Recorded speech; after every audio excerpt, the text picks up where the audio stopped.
ꯃꯌꯥꯝꯕꯨ ꯑꯍꯥꯟꯕꯃꯛꯇꯗ ꯀꯪꯂꯩꯄꯨꯡ ꯋꯥꯔꯤ ꯆꯦꯅꯦꯜꯒꯤ ꯃꯥꯏꯀꯩꯗꯒꯤ ꯕꯤꯁꯣꯞ ꯈꯣꯏꯔꯥꯛꯄꯝꯅ ꯇꯔꯥꯝꯅ ꯑꯣꯛꯆꯔꯤ꯫ ꯉꯁꯤꯁꯨ ꯑꯁꯦꯡꯕ ꯊꯣꯛꯈꯤꯕ ꯋꯥꯔꯤ ꯑꯃ ꯃꯌꯥꯝꯗ ꯈꯨꯗꯣꯜ ꯇꯝꯖꯔꯒꯦ ꯍꯥꯏꯗꯨꯅ ꯄꯨꯗꯨꯅ ꯂꯥꯛꯆꯔꯤ꯫ ꯋꯥꯔꯤ ꯑꯁꯤ ꯂꯤꯊꯣꯛꯆꯔꯛꯄ ꯃꯇꯝꯗ ꯁꯣꯏꯈꯤꯕ ꯂꯥꯟꯈꯤꯕ ꯌꯥꯎꯔꯕꯁꯨ ꯃꯌꯥꯝꯅ ꯄꯨꯛꯆꯦꯜ ꯆꯥꯎꯅ ꯉꯥꯛꯄꯤꯌꯨ ꯍꯥꯏꯗꯨꯅ ꯍꯥꯏꯖꯔꯤ꯫ ꯋꯥꯔꯤ ꯑꯁꯤꯕꯨ ꯊꯥꯕꯤꯔꯛꯄꯅ ꯁꯔꯠꯆꯟꯗ꯭ꯔ꯫ ꯆꯦꯅꯦꯜ ꯑꯁꯤꯕꯨ ꯃꯄꯨꯡ ꯐꯥꯍꯟꯕꯗ ꯑꯗꯣꯝꯅ ꯂꯥꯏꯛ ꯑꯃꯗꯤ ꯁꯕꯁꯀ꯭ꯔꯥꯏꯕ ꯁꯤꯌꯔ ꯇꯧꯕꯤꯗꯨꯅ ꯆꯦꯅꯦꯜ ꯑꯁꯤꯕꯨ ꯃꯄꯨꯡ ꯐꯥꯍꯟꯕꯤꯌꯨ ꯍꯥꯏꯗꯨꯅ ꯍꯥꯏꯖꯔꯤ꯫ ꯑꯗꯨꯗꯤ ꯃꯌꯥꯝ ꯋꯥꯔꯤ ꯑꯁꯤ ꯍꯧꯅꯕ ꯇꯧꯔꯁꯤ꯫ ꯃꯇꯝ ꯑꯗꯣ ꯑꯩꯈꯣꯏꯅ ꯆꯍꯤ ꯈꯔ ꯄꯨꯡꯀꯛ ꯆꯥꯎꯔꯛꯄ ꯆꯍꯤ 18, 19 ꯁꯨꯔꯛꯄ ꯃꯗꯨꯒꯤ ꯃꯇꯝꯅꯤ꯫ ꯑꯩꯒꯤ ꯃꯤꯡ ꯑꯁꯤ ꯁꯔꯠꯆꯟꯗ꯭ꯔ ꯀꯧꯏ꯫ ꯂꯩꯐꯝꯗꯤ ꯃꯌꯥꯝꯗ ꯍꯥꯏꯗꯣꯛꯆꯔꯔꯣꯏꯒꯦ꯫ ꯃꯁꯤꯒꯤꯗꯃꯛꯇ ꯃꯌꯥꯝꯅ ꯄꯨꯛꯆꯦꯜ ꯆꯥꯎꯅ ꯉꯥꯛꯄꯤꯌꯨ꯫ ꯃꯇꯝ ꯑꯁꯤ ꯑꯩꯈꯣꯏꯁꯨ ꯏꯟꯈꯠꯂꯛꯄ ꯃꯇꯝ ꯑꯣꯏꯕꯅꯤꯅ ꯏꯁꯥꯁꯤ ꯌꯥꯝꯅ ꯅꯨꯡꯉꯥꯏꯕ ꯃꯇꯝ ꯍꯥꯏꯕꯗꯨ ꯑꯣꯏꯔꯝꯃꯤ꯫ ꯂꯩꯀꯥꯏꯒꯤ ꯏꯃꯥꯟꯅꯕ ꯕꯣꯕꯤꯒ ꯄꯨꯂꯞ ꯆꯠꯊꯣꯛ ꯈꯣꯠꯇꯣꯛꯇꯅ ꯑꯩꯈꯣꯏꯁꯤ ꯑꯁꯨꯛꯀꯤ ꯃꯇꯤꯛ ꯌꯥꯝꯅ ꯂꯥꯡꯕ ꯍꯥꯏꯕꯗꯨ ꯑꯣꯏꯔꯝꯃꯤ꯫ ꯃꯇꯝꯗꯨꯗ ꯑꯩꯈꯣꯏꯁꯨ ꯂꯥꯏꯔꯤꯛ ꯑꯁꯤ ꯊꯦꯡꯅ ꯇꯝꯕꯅꯤꯅ ꯀ꯭ꯂꯥꯁ 8 ꯇꯝꯕ ꯈꯛꯇ ꯉꯥꯏꯔꯤ꯫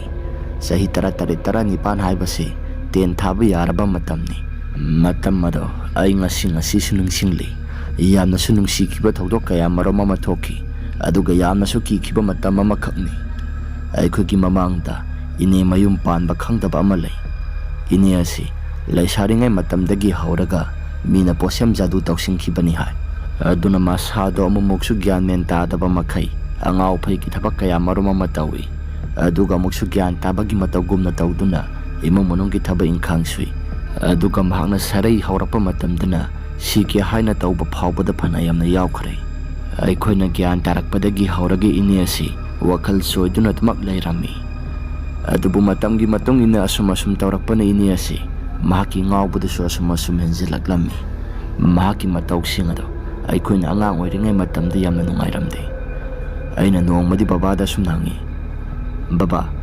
ꯃꯃꯥꯡ ꯊꯪꯕꯒꯤ ꯏꯅꯦ ꯑꯁꯤ ꯁꯨꯃꯥꯏꯅ ꯁꯨꯝ ꯇꯧꯔꯒ ꯂꯥꯛꯂꯕ꯭ꯔꯥ?" "ꯁꯨꯃꯥꯏꯅ ꯁꯨꯝ ꯇꯧꯔꯒ ꯂꯥꯛꯂꯕꯅꯤ꯫ ꯃꯤꯅ ꯄꯣꯠꯁꯦꯝ ꯇꯧꯁꯤꯟꯈꯤꯕꯅꯤ ꯍꯥꯏꯕ꯭ꯔꯥ?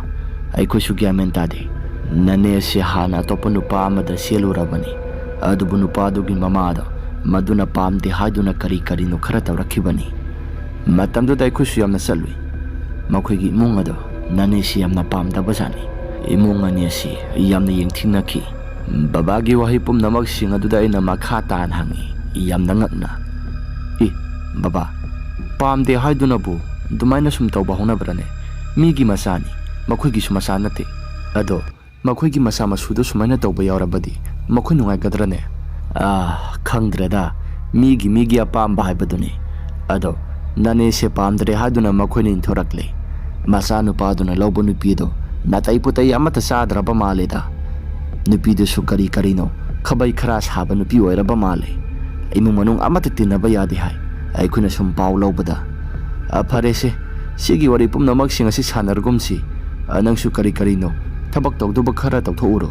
ꯕꯕꯥꯒꯤ ꯋꯥꯍꯩ ꯄꯨꯝꯅꯃꯛꯁꯤꯡ ꯑꯁꯤꯗꯩꯁꯨ ꯍꯣꯏ ꯕꯕꯥ ꯍꯥꯏꯗꯨꯅ ꯌꯥꯔꯝꯃꯤ꯫ ꯑꯁꯨꯝ ꯇꯧꯗꯨꯅ ꯅꯨꯃꯤꯗꯥꯡꯋꯥꯏꯔꯝꯒꯤ ꯃꯇꯝꯅꯤ꯫ ꯅꯨꯃꯤꯗꯥꯡꯋꯥꯏꯔꯝꯒꯤ ꯃꯇꯝ ꯑꯁꯤꯗ ꯂꯩꯀꯥꯏꯒꯤ ꯏꯃꯥꯟꯅꯕ ꯑꯆꯧꯕ ꯀꯧꯕ ꯑꯃ ꯂꯩ꯫ ꯏꯃꯥꯟꯅꯕ ꯑꯆꯧꯕꯁꯤ ꯀꯩꯀ ꯊꯣꯛꯅ ꯋꯥꯔꯤ ꯁꯥꯟꯅꯗꯨꯅ ꯑꯇꯣꯞꯄ ꯋꯥꯔꯤ ꯀꯌꯥ ꯃꯔꯨꯝ ꯑꯃꯁꯨ ꯁꯥꯟꯅꯔꯝꯃꯤ꯫ ꯑꯩꯈꯣꯏꯅ ꯋꯥꯀꯤꯡ ꯆꯠꯂꯒ ꯍꯟꯖꯤꯜꯂꯛꯄ ꯃꯇꯝ ꯑꯗꯨꯗ ꯑꯩꯈꯣꯏ ꯃꯃꯥꯡꯒꯤ ꯏꯅꯦ ꯑꯗꯣ ꯃꯍꯥꯛꯁꯨ ꯄꯔꯞ ꯁꯣꯔꯣꯛ ꯇꯥꯅ ꯆꯦꯟꯊꯣꯔꯛꯂꯦ꯫ ꯃꯇꯧ ꯀꯌꯥꯁꯤꯡ ꯑꯗꯨꯗ ꯏꯕꯥꯅꯤꯁꯤ ꯀꯤꯕꯅ ꯌꯥꯗ꯭ꯔꯦ꯫ ꯃꯔꯝꯗꯤ ꯅꯨꯃꯤꯗꯥꯡꯋꯥꯏꯔꯝ ꯅꯒꯣꯏ ꯁꯤꯜꯂꯤ꯫ ꯏꯅꯦꯗꯣ ꯃꯁꯥ ꯃꯤꯊꯥ ꯊꯥꯗꯣꯛꯇꯨꯅ ꯃꯈꯣꯏꯒꯤ ꯊꯣꯡꯒꯥꯜꯗꯒꯤ ꯄꯔꯞ ꯊꯣꯔꯛꯂꯕ ꯃꯇꯝ ꯑꯗꯨꯗ ꯂꯝꯕꯤ ꯃꯌꯥꯏ ꯊꯪꯕ ꯁꯔꯨꯛ ꯑꯗꯨꯗ ꯆꯞ ꯂꯦꯞꯄꯒ ꯂꯩꯈ꯭ꯔꯦ꯫ ꯂꯝꯕꯤ ꯁꯣꯔꯣꯛ ꯑꯗꯣ ꯀꯅꯥꯒꯨꯝꯕ ꯑꯃꯠꯇꯁꯨ ꯆꯠꯄ ꯎꯔꯝꯗꯦ꯫ ꯏꯃꯥꯟꯅꯕ ꯑꯆꯧꯕ ꯏꯕꯥꯅꯤꯗꯤ ꯏꯁꯥꯁꯦ ꯀꯤꯕꯅ ꯌꯥꯗ꯭ꯔꯦ꯫ ꯑꯩꯅ ꯏꯃꯥꯟꯅꯕ ꯑꯆꯧꯕꯗ ꯑꯁꯨꯝꯅ ꯍꯥꯏ, "ꯚꯥꯏ, ꯁꯤꯕꯨ ꯃꯃꯥꯡ ꯊꯪꯕ ꯏꯅꯦ ꯊꯣꯏꯕꯤꯗꯨ ꯅꯠꯇ꯭ꯔꯣ?" ꯏꯃꯥꯟꯅꯕ ꯑꯆꯧꯕꯅ, "ꯃꯥꯅꯤ ꯀꯩꯅꯣ, ꯅꯈꯣꯏꯒꯤ ꯅꯅꯦ ꯊꯣꯏꯕꯤꯗꯨꯅꯦ, ꯈꯪꯗ꯭ꯔꯕꯣ ꯅꯪꯕꯨ?" ꯃꯍꯥꯛꯀꯤ ꯃꯇꯧ ꯀꯌꯥꯁꯤꯡ ꯑꯁꯤꯗꯩꯗꯤ ꯏꯁꯥꯁꯤ ꯀꯤꯕꯅ ꯌꯥꯗ꯭ꯔꯦ꯫ "ꯉꯥꯏꯍꯥꯛꯇꯪ ꯉꯥꯏꯈꯣꯕ." "ꯍꯦꯔꯥ, ꯆꯠꯁꯤ ꯂꯥꯎ, ꯀꯩꯗꯧꯕꯒꯤ ꯀꯤꯗꯣꯏꯅꯣ? ꯂꯥꯛꯑꯣ." ꯑꯁꯤ ꯍꯥꯏꯗꯅ ꯏꯃꯥꯟꯅꯕ ꯑꯆꯧꯕꯅ ꯑꯩꯁꯤ ꯈꯨꯗꯥꯡ ꯄꯥꯏꯔꯛꯂꯦ, ꯑꯗꯨꯒ ꯃꯍꯥꯛꯅ ꯆꯤꯡꯉꯒ ꯑꯩꯁꯦ ꯂꯥꯛꯄ ꯍꯧꯔꯛꯂꯦ꯫ ꯏꯅꯦ ꯊꯣꯏꯕꯤꯒꯤ ꯃꯄꯥꯗꯣ ꯂꯥꯜꯂꯝꯗꯥꯏꯒꯤ ꯃꯇꯝ ꯑꯁꯤꯗ ꯃꯍꯥꯛꯀꯤ ꯃꯆꯤꯟꯗꯁꯨ, "ꯉꯁꯤ ꯅꯨꯃꯤꯠ ꯑꯁꯤꯗ ꯑꯩ ꯁꯤꯔꯅꯤ ꯍꯥꯏꯗꯨꯅ ꯃꯆꯤꯟꯗꯁꯨ ꯀꯔꯤꯅꯣ ꯈꯔ ꯃꯨꯔꯨꯝ ꯁꯣꯜꯂꯒ ꯂꯩꯍꯧꯏ꯫ ꯃꯆꯤꯟꯗꯁꯨ ꯊꯧꯔꯤ ꯍꯥꯏꯅꯁꯨ ꯄꯜꯍꯧꯏ꯫ ꯃꯇꯧ ꯀꯌꯥꯁꯤꯡ ꯑꯗꯨꯗ ꯑꯩꯅ ꯑꯁꯨꯝꯅ ꯈꯜꯂꯤ, ꯀꯩꯅꯣ ꯏꯅꯦ ꯊꯣꯏꯕꯤꯁꯤꯕꯨ Karino masinse murum solibasi sirani haigumsu tawi as onthokpanida asumna lairingai matam maduda mamang thangbagi basawada parap chentorakle aduga thoibi nangna toribado karino mi lamjau sorokta lakpa kambu singkhangba yaurani imungda khara thuna changlao haiduna basawna koksilawre ine thoibi suma sada karino kharang ngangboi kaiboi tawduna sa magi matawgumna masinnado murum sonduna nganglaga basawna namdana pusilawre asum tawdana imanaba asawbaga aigado ine thoibina tahoriba mataw kaya singado yengba matamda isase kibana yaraktre adubu imanaba asawbana sumna aingonda hairaki bhai sarat nangbudi changhawrani aidi yum tana muk sakadoribani afare nangsu changhawro aisu dum chalagi yagadro asai phapok lepuro era yanida yamna mambasu natri kaino yare ai chalagi asi haidana imanaba asawbado mayum tana sakri aisu sanglak matam maduda ngasai thokiba wari pumnamak sing adu imada loin hekta tammi maduda imana sum hairaki nane thoibi se handa marakti sirani haiduna masinda yamna soli hai khangdre laira khulaksina ga hing matam sida hui yamna ga khongbani khangdre da karibu tholaga ba ima gai ga wari watai sanari baduda isanupina sum hairaki ima aidi on thona ki khreda sumana yum thangna bada mi simina thokpase aidi amna ki jai haima karibu tawduino yare se nangi lairik papam thokpado adum paraga layo ibema kasu thudok patawrosi isangi wata sidi ai bhakta kibu kisileda yengo nangdi ima ga tuminari aidi thanda kaktani adus mamang thangba kasida se kasu tawrosi nangi lairik papam thokpado adum paraga layo adum na hainari matam maduda babado parap sanglakle babado makutasu yongsak ama pai sumna hairaki mama nambu insang adu thonglabro sa khaktang kambada ngai ribu oirabadi se aikhogi yongsak to anembada khara panbado aina heklakpani se yongsak khara singju suro as kadobagi hekpira ibano aina di matam khara leiraga heksiana tawriba ihe adubudi khangida aina heklai basidi singju khara saningdana anembada panbado kanana khangni ahingde min hurangkhrabadi aduna min hektringai dai khuni heobanida ayaresi ngari leiribo ngari leitragadi ai dukan saluge ayaranida ngari gidi yamna leiri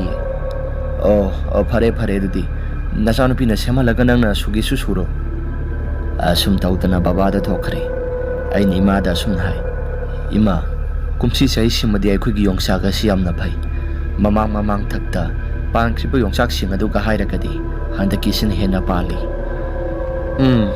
napana yongsak yamna pambane yongsak kamata khanglak ngamba sanati ado handak sahidi yongi haina khali napana kari hairakadoribano saba khaktang oise hairakadoribra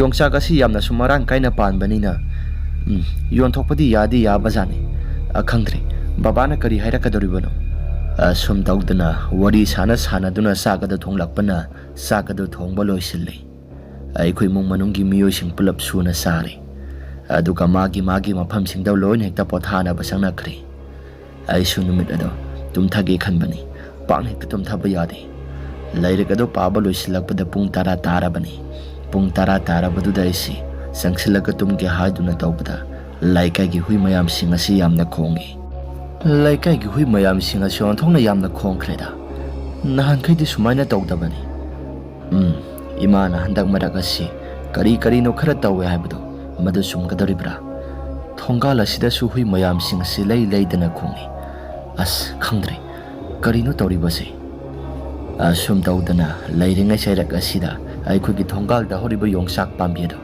madugi masa mareng ama kre khaduna makhol khara tholakpagi makhol ama aina taba horakle adumna makhol sing ado tarakpa mataw kaya sing aduda aina sumna khalle thongal thangbada horibo yongsak pambi asinatra yongsak pambi simina kanagumba ama karage hekliba sala aibo muktang yengbana phagadoribro sibo yengaroigeda hui mayam masisu khokhong ama itok tawi ai sasi kithikirum yamna tawre thoga yengaroige thokpa marai tawjarasani asum tawdana ngai haktangi matungda khonglamba hui mayam singado tumin hekta laikre ꯑꯗꯨꯝꯅ ꯂꯩꯈꯤꯕꯗꯨꯗ ꯑꯩꯒꯤ ꯏꯁꯥꯁꯤ ꯇꯨꯝꯊꯒꯦ ꯍꯥꯏꯅ ꯇꯧꯔꯛꯄꯅꯤ꯫ ꯑꯗꯨꯕꯨ ꯑꯩꯒꯤ ꯏꯁꯥꯁꯤ ꯃꯐꯝ ꯃꯔꯥꯡ ꯈꯪꯗꯅ ꯄꯪꯀꯤꯗ ꯀꯤꯕ ꯍꯥꯏꯕꯗꯨ ꯑꯣꯏꯔꯛꯂꯦ꯫ ꯏꯁ, ꯀꯔꯤꯅꯣꯗ? ꯅꯍꯥꯟ ꯃꯈꯩꯒꯤ ꯏꯃꯥꯟ ꯃꯥꯟꯅꯗꯕ ꯃꯇꯧ ꯀꯌꯥ ꯃꯔꯨꯝ ꯑꯃ ꯉꯁꯤꯒꯤ ꯅꯨꯃꯤꯠꯁꯤꯃꯗꯤ ꯏꯁꯥꯁꯤ ꯄꯪꯀꯤꯗ ꯀꯤꯔꯛꯂꯤꯕꯁꯤꯅ ꯑꯁ, ꯏꯁꯥꯁꯤ ꯀꯤꯕꯅ ꯌꯥꯗ꯭ꯔꯦ ꯁꯤꯗꯤ꯫ ꯀꯃꯥꯏꯅ ꯇꯧꯔꯤꯕꯅꯣ? ꯃꯐꯝ ꯃꯔꯥꯡꯁꯨ ꯑꯃꯠꯇ ꯈꯪꯕ ꯅꯠꯇꯦ꯫ ꯑꯩ ꯏꯁꯥꯁꯤ ꯀꯩꯅꯣꯝ ꯏꯇꯧ ꯇꯧꯔꯦꯗ꯫ ꯑꯁꯨꯝ ꯇꯧꯗꯅ ꯂꯩꯔꯤꯉꯩ ꯆꯩꯔꯛ ꯑꯗꯨꯗ ꯀꯔꯤꯅꯣ ꯈꯪꯗꯕ ꯑꯃ ꯑꯩꯈꯣꯏꯒꯤ ꯇꯤꯟꯊꯛ ꯊꯪꯕ ꯁꯔꯨꯛ ꯑꯁꯤꯗ ꯅꯨꯡꯖꯦꯡ ꯑꯣꯏꯅ ꯆꯥꯏꯕꯒꯤ ꯃꯇꯧꯒꯨꯝꯅ ꯇꯧꯔꯛꯂꯝꯃꯤ꯫ ꯑꯗꯨꯝꯅ ꯇꯧꯔꯛꯄ ꯀꯌꯥꯁꯤꯡ ꯑꯗꯨꯅ ꯃꯔꯝ ꯑꯣꯏꯗꯨꯅ ꯑꯩꯒꯤ ꯏꯁꯥꯁꯤ ꯈꯪꯄ꯭ꯔꯦꯛ ꯈꯪꯂꯝꯃꯤ꯫ ꯉꯁꯤꯒꯤ ꯅꯨꯃꯤꯠꯁꯦ ꯃꯇꯧ ꯑꯃ ꯏꯇꯧ ꯇꯧꯏꯗ꯫ ꯑꯁ, ꯏꯃꯥꯍꯣꯏ ꯕꯕꯥꯍꯣꯏꯁꯨ ꯅꯨꯡꯉꯥꯏꯅ ꯇꯨꯝꯊꯅꯈꯤꯕ ꯃꯇꯝ ꯑꯣꯏꯕ꯫ ꯌꯥꯔꯦ, ꯑꯩ ꯒ꯭ꯌꯥꯟ ꯇꯥꯅ ꯇꯨꯝꯊꯅꯕ ꯇꯧꯔꯒꯦ꯫ ꯍꯌꯦꯡ ꯒ꯭ꯌꯥꯟ ꯇꯥꯅ ꯅꯣꯡꯉꯥꯜꯂꯒ ꯋꯥꯔꯤ ꯄꯨꯝꯅꯃꯛꯁꯤꯡ ꯑꯁꯤ ꯍꯥꯏꯕ ꯍꯥꯏꯕꯗꯨꯅꯤ꯫ ꯑꯁꯨꯝ ꯇꯧꯗꯅ ꯑꯩꯁꯤ ꯅꯨꯡꯉꯥꯏꯅ ꯇꯨꯝꯊꯈ꯭ꯔꯦ꯫ ꯅꯣꯡꯉꯥꯜꯂꯛꯂꯕ ꯃꯇꯝ ꯑꯗꯨꯗ ꯑꯩꯈꯣꯏꯒꯤ ꯊꯣꯡꯒꯥꯜ ꯑꯁꯤꯗ ꯃꯤ ꯃꯔꯥꯡ ꯃꯔꯥꯡ ꯇꯧꯕ ꯑꯗꯨꯝꯅ ꯑꯩꯁꯤ ꯃꯈꯣꯜ ꯈꯔ ꯇꯥꯔꯛꯂꯦ꯫ ꯏꯃꯥꯁꯨ ꯃꯁꯥꯗꯣ ꯑꯐꯤꯡ ꯑꯐꯥꯏ ꯑꯣꯏꯅ "ꯏꯕꯨꯡꯉꯣ, ꯅꯪꯕꯨ ꯈꯔ ꯊꯨꯅ ꯍꯧꯒꯠꯂꯣ, ꯅꯪ ꯈꯤꯇꯪ ꯊꯨꯅ ꯍꯧꯒꯠꯂꯣ" ꯍꯥꯏꯗꯨꯅ ꯍꯥꯏꯔꯛꯂꯦ꯫ ꯑꯩꯁꯨ ꯏꯃꯥꯒꯤ ꯃꯇꯧ ꯀꯌꯥꯁꯤꯡ ꯑꯗꯨꯗ ꯑꯁꯨꯝꯅ ꯈꯜꯂꯤ꯫ ꯀꯩꯅꯣ, ꯏꯃꯥꯁꯤ ꯅꯍꯥꯟ ꯃꯈꯩꯒꯤ ꯏꯃꯥꯟ ꯃꯥꯟꯅꯗꯦꯗ꯫ ꯉꯁꯤꯒꯤ ꯅꯨꯃꯤꯠ ꯑꯁꯤ ꯃꯁꯥꯁꯦ ꯑꯐꯤꯡ ꯑꯐꯥꯏ ꯑꯣꯏꯅ ꯇꯧꯔꯤꯕꯁꯤ ꯀꯔꯤꯅꯣ? ꯑꯗꯨꯒ ꯑꯩꯈꯣꯏꯒꯤ ꯊꯣꯡꯒꯥꯜ ꯊꯪꯕ ꯁꯔꯨꯛ ꯑꯁꯤꯗ ꯇꯥꯔꯤꯕ ꯃꯈꯣꯜꯁꯤꯡ ꯑꯁꯤꯅ ꯀꯔꯤ? ꯃꯈꯣꯜꯁꯤꯡ ꯑꯗꯨ ꯇꯥꯔꯛꯂꯕ ꯃꯇꯝ ꯑꯗꯨꯗ ꯑꯩꯁꯦ ꯑꯐꯤꯡ ꯑꯐꯥꯏ ꯑꯣꯏꯅ ꯑꯩꯒꯤ ꯁꯦꯟꯗꯜ ꯑꯗꯨ ꯎꯞꯁꯤꯜꯂꯤ꯫ ꯑꯗꯨꯒ ꯃꯄꯥꯟ ꯇꯝꯅ ꯄꯔꯞ ꯄꯔꯞ ꯊꯣꯛꯂꯛꯄꯅꯤ꯫ ꯃꯄꯥꯟ ꯇꯝꯅ ꯊꯣꯛꯂꯛꯄ ꯃꯇꯝ ꯑꯗꯨꯗ ꯑꯩꯒꯤ ꯃꯤꯠ ꯑꯁꯤ ꯁꯪꯁꯪꯅ ꯎꯕ ꯍꯥꯏꯕꯗꯨ ꯑꯣꯏꯔꯛꯂꯦ꯫ ꯑꯩꯈꯣꯏꯒꯤ ꯊꯣꯡꯒꯥꯜꯗ ꯍꯧꯔꯤꯕ ꯌꯣꯡꯆꯥꯛ ꯄꯥꯝꯕꯤ ꯃꯁꯥ ꯃꯔꯦꯡ ꯏꯅꯦꯝ ꯅꯦꯝꯅ ꯍꯧꯔꯤꯕꯗꯣ, ꯃꯗꯨꯗ ꯃꯃꯥꯡꯒꯤ ꯏꯅꯦꯁꯤ ꯊꯧꯔꯤ ꯌꯥꯜꯂꯒ ꯂꯩꯔꯝꯃꯤ꯫ ꯑꯗꯨꯝꯅ ꯊꯧꯔꯤ ꯌꯥꯜꯂꯒ ꯂꯩꯔꯝꯕꯗꯨꯗ ꯑꯩꯈꯣꯏꯁꯤ ꯀꯤꯕꯅ ꯌꯥꯔꯛꯇ꯭ꯔꯦ꯫ ꯏꯁ, ꯑꯩꯅ ꯉꯔꯥꯡ ꯁꯞꯇ꯭ꯔ ꯈꯔ ꯇꯥꯈꯤ ꯍꯥꯏꯔꯤꯕꯗꯨꯗꯤ ꯃꯁꯤꯒꯤ ꯑꯣꯏꯔꯦ꯫ ꯑꯁ, ꯑꯣꯟꯊꯣꯛꯅ ꯍꯩꯅꯔꯣꯏꯗ꯭ꯔꯤꯗ꯫ ꯑꯁꯤ ꯍꯥꯏꯗꯅ ꯑꯩꯁꯦ ꯄꯔꯞ ꯄꯔꯞ ꯏꯅꯦ ꯑꯗꯨꯒꯤ ꯃꯅꯥꯛꯇ ꯆꯪꯁꯤꯜꯂꯤ꯫ ꯏꯅꯦ ꯑꯗꯨꯒꯤ ꯃꯃꯥ ꯏꯕꯣꯛ ꯑꯗꯣ ꯌꯥꯝꯅ ꯀꯞꯂꯝꯃꯤ꯫ ꯃꯇꯧ ꯀꯌꯥꯁꯤꯡ ꯑꯗꯨꯗ ꯑꯩꯈꯣꯏ ꯃꯌꯥꯝ ꯑꯁꯤꯁꯨ ꯀꯤꯕꯅ ꯌꯥꯔꯛꯇ꯭ꯔꯦ꯫ ꯑꯗꯨꯒ ꯌꯦꯡꯕ ꯃꯇꯝꯗꯁꯨ ꯌꯥꯝꯅ ꯅꯨꯡꯉꯥꯏꯇꯦ꯫ ꯏꯅꯦ ꯑꯗꯣ ꯃꯃꯤꯠ ꯃꯅꯥ ꯇꯔꯥꯎ ꯇꯔꯥꯎ ꯄꯥꯡ, ꯃꯁꯥ ꯃꯅꯥ ꯏꯐꯥ ꯐꯥ, ꯁꯦꯠꯂꯤꯕ ꯐꯤꯔꯣꯜ ꯑꯗꯨꯁꯨ ꯏꯃꯣꯠ ꯃꯣꯠꯄ ꯃꯈꯩ ꯌꯥꯟꯗꯨꯅ ꯐꯦꯔꯦ ꯐꯦꯔꯦ ꯍꯥꯏꯔꯒ ꯂꯩꯕꯗꯣ ꯑꯩꯁꯨ ꯎꯔꯛꯂꯦ꯫ ꯑꯗꯨꯝꯅ ꯍꯦꯛ ꯎꯔꯨꯕ ꯃꯇꯝ ꯑꯗꯨꯗ ꯑꯩꯒꯤ ꯏꯁꯥꯁꯤ ꯀꯤꯕꯅ ꯌꯥꯔꯛꯇ꯭ꯔꯦ꯫ ꯕꯕꯥ ꯍꯣꯏꯅꯦ, ꯕꯥꯆꯧ ꯍꯣꯏꯅꯦ, ꯏꯄꯨ ꯍꯣꯏꯗꯤ ꯌꯥꯝꯅ ꯀꯞꯄꯦ꯫ ꯑꯗꯨꯕꯨ ꯑꯩꯒꯤ ꯏꯁꯥꯁꯤ ꯀꯤꯕ ꯍꯦꯟꯃꯟꯈꯤꯕꯅ ꯀꯞꯅꯤꯡꯕꯒ ꯑꯃꯠꯇ ꯆꯪꯈꯤꯗ꯭ꯔꯦ꯫ ꯑꯁꯨꯝ ꯇꯧꯗꯅ ꯉꯥꯏꯍꯥꯛꯇꯪꯒꯤ ꯃꯇꯨꯡꯗ ꯑꯁꯤꯕ ꯍꯛꯆꯥꯡ ꯑꯗꯨ ꯊꯥꯡꯊꯔꯦ꯫ ꯃꯍꯥꯛꯅ ꯌꯥꯜꯂꯝꯕ ꯊꯧꯔꯤ ꯑꯗꯨꯁꯨ ꯀꯛꯊꯠꯂꯦ꯫ ꯑꯗꯨꯒ ꯃꯁꯥ ꯃꯔꯦꯡꯁꯤꯡ ꯑꯗꯨꯁꯨ ꯂꯣꯏꯅ ꯀꯛꯊꯠꯂꯦ꯫ ꯕꯕꯥꯅ ꯑꯁꯨꯝ ꯍꯥꯏꯔꯛꯂꯝꯃꯤ, "ꯌꯣꯡꯆꯥꯛ ꯄꯥꯝꯕꯤ ꯑꯁꯤ ꯀꯨꯝꯁꯤꯟꯅ ꯏꯐ ꯐꯖꯩ ꯈꯟꯕꯅꯤ, ꯑꯗꯨꯕꯨ ꯌꯣꯡꯆꯥꯛ ꯑꯁꯤ ꯂꯣꯏꯅ ꯌꯥꯟꯊꯠꯄ ꯇꯥꯔꯤꯕ꯭ꯔꯥ?" ꯏꯃꯥꯅ ꯑꯁꯨꯝꯅ ꯍꯥꯏ, "ꯇꯉꯥꯏ ꯐꯗ꯭ꯔꯕꯗꯤ ꯌꯥꯟꯊꯠꯄ ꯇꯥꯔꯦꯗꯅ꯫ ꯅꯨꯄꯤ, ꯌꯣꯡꯆꯥꯛ ꯑꯁꯤ ꯌꯥꯟꯊꯠꯄꯕꯨꯗꯤ ꯌꯥꯟꯊꯠꯁꯤ ꯍꯥꯏꯕꯕꯨ ꯌꯣꯡꯆꯥꯛ ꯑꯁꯤ ꯄꯥꯟꯕ ꯃꯄꯨꯡ ꯃꯔꯩ ꯐꯥꯅ ꯂꯣꯏꯁꯤꯟꯈꯤꯁꯅꯨ, ꯑꯗꯨꯒ ꯄꯨꯂꯞ ꯌꯥꯟꯊꯠꯂꯁꯤ." ꯏꯃꯥꯅ ꯑꯁꯨꯝꯅ ꯍꯥꯏꯔꯛꯏ, "ꯊꯧꯔꯤ ꯌꯥꯜꯂꯒ ꯁꯤꯈꯤꯕ ꯎ ꯑꯁꯤ ꯀꯔꯤ ꯀꯔꯤꯅೋ ꯈꯔ ꯍꯥꯏꯅꯕꯅꯤꯀꯣ? ꯑꯩꯒꯤ ꯋꯥꯈꯜꯗꯗꯤ ꯍꯧꯖꯤꯛ ꯌꯥꯜꯍꯟꯅꯤꯡꯉꯤꯀꯣ꯫ ꯌꯥꯟꯊꯠꯄꯕꯨꯗꯤ ꯌꯥꯏꯗ, ꯁꯣꯔꯥꯠꯁꯤ ꯒ꯭ꯌꯥꯟ ꯇꯥꯅ ꯂꯣꯏꯁꯤꯟꯈꯤꯁꯅꯨ, ꯑꯗꯨꯒ ꯃꯄꯨꯡ ꯃꯔꯩ ꯐꯥꯅ ꯌꯣꯡꯆꯥꯛ ꯑꯁꯤ ꯃꯔꯨ ꯐꯨꯛꯅ ꯌꯥꯟꯊꯠꯁꯤ." ꯑꯗꯨꯝꯅ ꯍꯥꯏꯔꯛꯂꯕ ꯃꯇꯝ ꯑꯗꯨꯗ ꯑꯁꯤꯕ ꯍꯛꯆꯥꯡ ꯑꯁꯤ ꯄꯣꯠꯂꯣꯏꯅꯕꯅꯤ ꯍꯥꯏꯗꯨꯅ ꯇꯧꯔꯛꯂꯦ꯫ ꯑꯁꯨꯝ ꯇꯧꯗꯅ ꯏꯅꯦꯒꯤ ꯃꯊꯧ ꯃꯉꯝ ꯄꯨꯝꯅꯃꯛꯁꯤꯡ ꯑꯗꯨ ꯂꯣꯏꯁꯤꯟꯈ꯭ꯔꯦ꯫ ꯑꯍꯤꯡ ꯑꯗꯨꯗ ꯊꯣꯛꯈꯤꯕ ꯊꯧꯗꯣꯛꯁꯤꯡ ꯑꯗꯨ ꯑꯩꯅ ꯏꯃꯥꯗ ꯇꯝꯃꯤ꯫ ꯃꯗꯨꯗ ꯏꯃꯥꯅ ꯑꯁꯨꯝꯅ ꯍꯥꯏꯔꯛꯈꯤ, "ꯑꯣ, ꯃꯁꯥ ꯃꯔꯦꯡꯁꯤꯡ ꯑꯗꯣ ꯀꯅꯥꯒꯨꯝꯕ ꯑꯃꯅ ꯂꯦꯡꯕꯒꯤ ꯃꯈꯣꯜ ꯑꯃ ꯇꯥꯔꯛꯏꯅ ꯅꯪꯅ ꯍꯥꯏꯔꯤꯕꯗꯣ, ꯃꯗꯨꯗ ꯌꯥꯟꯕ ꯁꯣꯏꯗꯅ ꯑꯣꯏꯔꯝꯒꯗꯧꯔꯤꯕꯅꯤ꯫ ꯀꯨꯏꯗꯤ ꯌꯥꯝꯅ ꯀꯨꯏꯔꯕꯅꯤ ꯅꯅꯦꯁꯤ ꯑꯩ ꯁꯤꯔꯅꯤ ꯁꯤꯔꯅꯤ ꯍꯥꯏꯔꯤꯕꯁꯤ꯫ ꯈꯪꯗ꯭ꯔꯦꯗ ꯏꯕꯨꯡꯉꯣ, ꯅꯄꯥꯅꯒ ꯌꯣꯡꯆꯥꯛ ꯄꯥꯝꯕꯤ ꯑꯁꯤ ꯌꯥꯟꯊꯠꯁꯤ ꯍꯥꯏꯕꯒ ꯌꯥꯗꯕꯅꯦ꯫ ꯈꯔꯗꯤ ꯇꯝꯅꯒꯗꯕ ꯃꯥꯜꯂꯤ꯫ ꯃꯈꯣꯏꯒꯤ ꯃꯄꯥꯁꯤꯗ ꯁꯤꯕ ꯑꯣꯏꯔꯒꯗꯤ ꯈꯔꯁꯨ ꯐꯒꯗꯕ." ꯑꯗꯨꯝꯅ ꯍꯥꯏꯔꯛꯄ ꯃꯇꯝ ꯑꯗꯨꯗ ꯑꯩꯒꯤ ꯏꯁꯥꯁꯤ ꯍꯩꯅꯤꯡꯕ ꯀꯌꯥꯗꯤ ꯄꯣꯛꯂꯛꯇꯦ꯫ ꯉꯁꯥꯏ ꯑꯩꯅ ꯎꯈꯤꯕ ꯏꯅꯦ ꯑꯗꯨꯒꯤ ꯁꯛꯇꯝ ꯑꯗꯨꯒ ꯏꯃꯥꯅ ꯍꯥꯏꯔꯛꯂꯤꯕꯁꯤꯡ ꯑꯁꯤꯅ ꯃꯔꯝ ꯑꯣꯏꯗꯨꯅ ꯑꯩꯒꯤ ꯏꯁꯥꯁꯤ ꯀꯤꯔꯛꯂꯦ꯫ ꯏꯃꯥꯗ ꯑꯩꯅ ꯑꯁꯨꯝꯅ ꯍꯥꯏ, "ꯏꯃꯥ, ꯑꯩꯗꯤ ꯉꯁꯥꯏ ꯏꯅꯦꯒꯤ ꯃꯃꯤꯠ ꯇꯔꯥꯎ ꯇꯔꯥꯎ ꯄꯥꯡꯕꯗꯣ ꯃꯗꯨꯒ ꯃꯤꯆꯥꯟꯅꯔꯨꯔꯦ꯫ ꯑꯩꯗꯤ ꯏꯁꯥꯁꯤ ꯀꯌꯥ ꯍꯩꯅꯤꯡꯕ ꯐꯥꯎꯗꯦ꯫ ꯑꯗꯣ ꯍꯧꯖꯤꯛ ꯅꯨꯃꯤꯗꯥꯡ ꯋꯥꯏꯔꯝꯒꯤ ꯃꯇꯝ ꯑꯁꯤꯗ ꯂꯩꯀꯥꯏꯒꯤ ꯃꯤꯁꯤꯡ ꯑꯁꯤ ꯑꯩꯈꯣꯏꯒꯤ ꯃꯄꯥꯁꯤ ꯀꯌా ꯂꯥꯜꯂꯒ ꯆꯠꯅꯗꯦ꯫ ꯀꯤꯁꯨ ꯌꯥꯝꯅ ꯀꯤꯅꯕ ꯃꯥꯜꯂꯤ."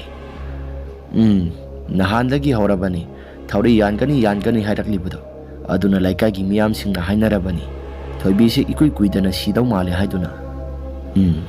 Ima, kharadi soidana tawgadaba male. As aidi tanbu taleda idhantana ga tumbaga oisilli. Asum tawdana wari sanaringai matam asida babado lakne. Babado asi phamda chatlubani. Babana sum nairakhi. Hai, mama, sak to loisilabo. Sak yamna lamine nangbo. Ima su sak loisille. Sana ba tawrasi haiduna sak adu thirakle. Adumna sak sana ikhui imung manung si wari watai kaya marom mama sanarami. Babada imana sumna hai. Yongsak pambi sing asa yanthase haibabu moi baba su hekta yade. Pupuna su sumna hairaklami. Tomba yanthak khibana di yadi yarabani. Adubu yongsak pambi si yamna budi pamui haibabu. Kaidaruni aremba tagadaba ngakta tare. Baba ai su yanthake na di khalame. Aduda yongsak se suk yamna phajari basi yanthapasi pamui. Sorat loirego ne yanthalasi hairakpududa ai sumaduna pharagadra haiduna sora phawbudi khanglasi haidana thamlabani. Babagi wahi pumnamak sing asida imana sumna hairaklami. Yongsak ase kakhatrabanina angang sing asi mapan tho haiba loin hekta kirani. Aikhoi budi khara phare angang sing asi mapan thokpada masa sing asi loin hekta kirani. Hayengla hangchetla karino ma yanthanaba tawrasi. Adu di yaraba natro. Asum tawdana aikhoisi sa ising sana wari watai kaya marom ama sanare. Numittumadi aisu lairak amata padre. Aigi ka manung tamna sangsilaba matungda adum makha tana tumthakre. Ahingki nongyagi matamni hui sing asi yamna kana khongnai. Hui khongbagi makhol mayam sing asina aigi tumlamba pumnamak singada loin hekta pumthu thukai duna isi mikap thokpa haibado irakle. Aisu mikap thoraklaba matam maduda karino haiduna wakhalda khalli.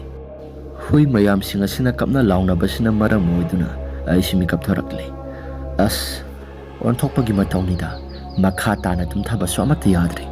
Kamai tawgadoriba asidi. Asi hana lairingai matam maduda mamang thangma sarokki yongsak horiba maikaya somda yongsaki masa mareng singado kanagumba misak amana kosi pai duna thudekpagi makhola mai setaba horakle. Aduga thudekliba masa mareng singaduna makhada hekta taragi. Mataw kaya singadudagi wakhalna sumna khalli. Hojikpo ahing asida yongsak huranba lakliba sala. Aibo amutangdi yengmana phagadoribra. Adumna wakhal ado khalakpani. Tamnabani haibasi wakhalda mataga khaludre. Asum tawdana aigi nakal thangbada lairiba torchlight ado aise paikhalakle. Aduga thona wado tapna hangdoraklaba matungda yongsak tamna aise torchlight kapsilaga yenglami.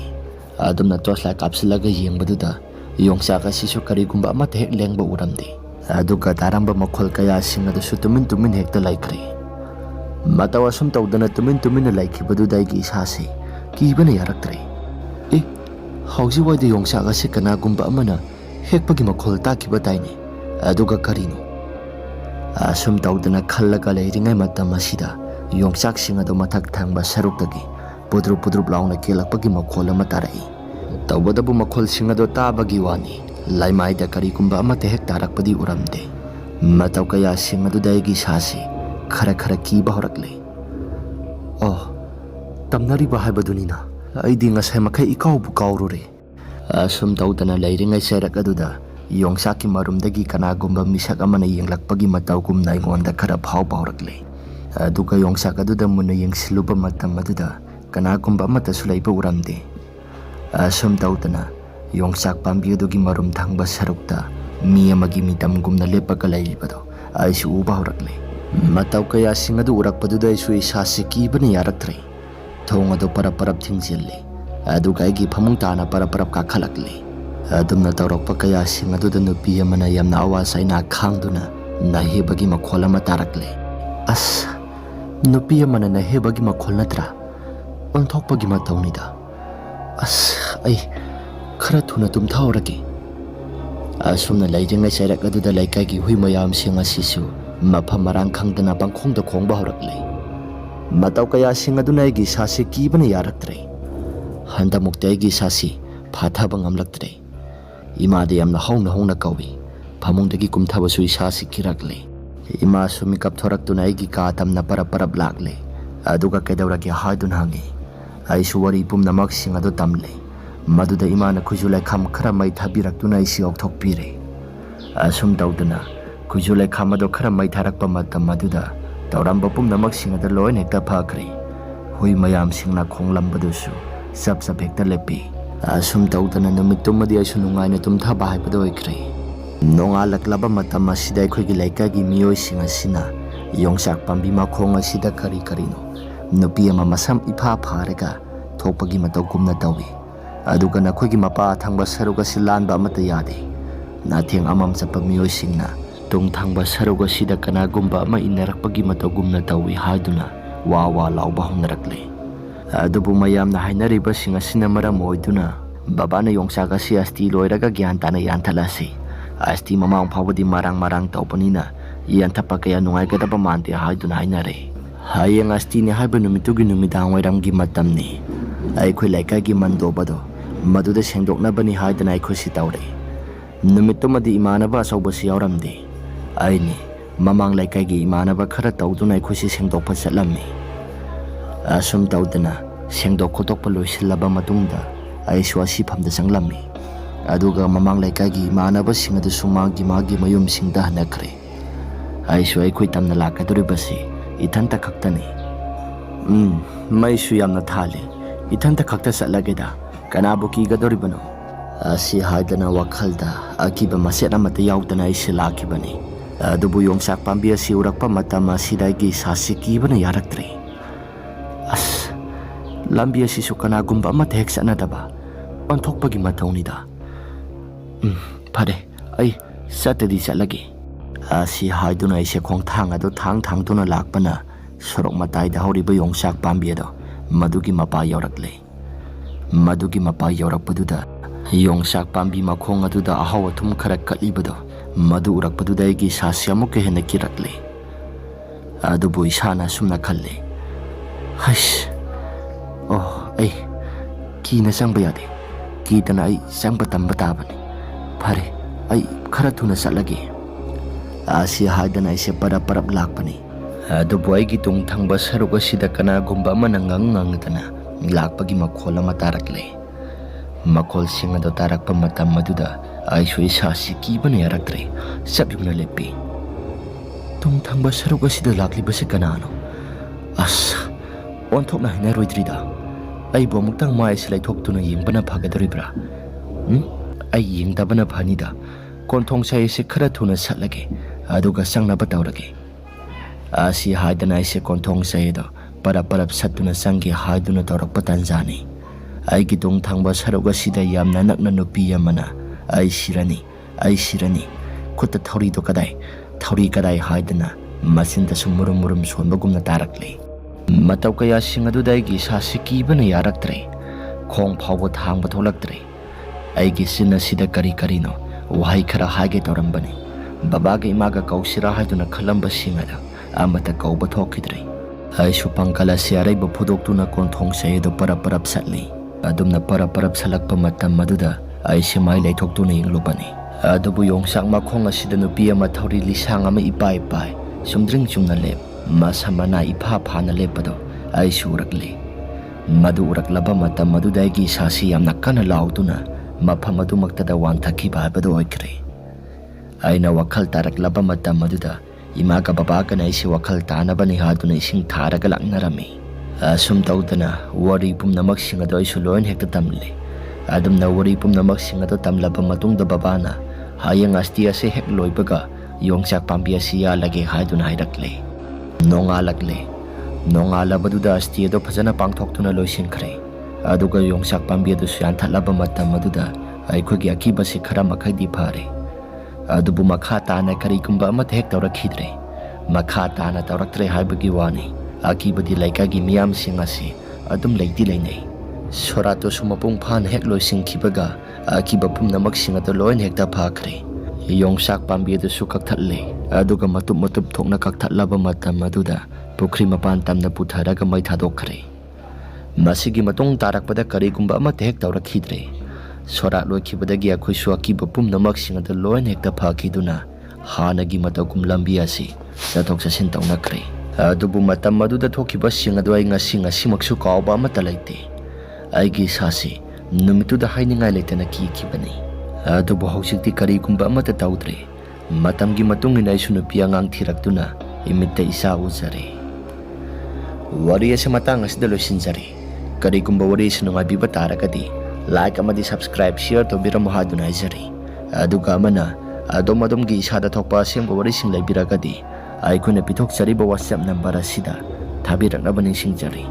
Ngasi gyonati matang as dalo sinjaragi. Matanggi wari da mohana thengnarasi. Ima laibak na yai pare.